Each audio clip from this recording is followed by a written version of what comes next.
Hi hello అందరికీ. ఎప్పుడూ అరటికాయతో స్నాక్లోకి బజ్జీలాగే కాకుండా ఇలా క్రిస్పీ అండ్ టేస్టీగా ఉండేలా కూడా ట్రై చేయండి. చాలా బాగుంటుంది, అలాగే చాలా యమ్మీగా ఉంటుంది. ఈ డిష్ రసం రైస్లోకి, సాంబార్లోకి కూడా సైడ్ డిష్ కింద చాలా యమ్మీగా ఉంటుంది. ట్రై చేసేయండి.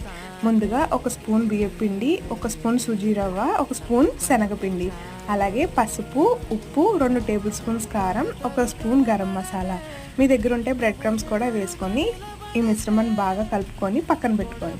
తర్వాత బజ్జీలకి ఎలా అయితే కట్ చేసుకుంటామో అలాగా అరటికాయని మరీ మందంగాను అలా పలుచగాను కాకుండా మధ్య రకంగా కట్ చేసుకొని అలా మనం రెడీ చేసుకున్న పౌడర్లో డిప్ చేసుకొని ఇలాగా అట్లు వేసుకొని పాన్ మీద కొద్దిగా ఆయిల్ వేసుకుంటూ అటు ఇటు కాల్చుకుంటే యమ్మీ అండ్ క్రిస్పీగా ఉండే స్నాక్ ఐటెం రెడీ అయిపోయినట్టే.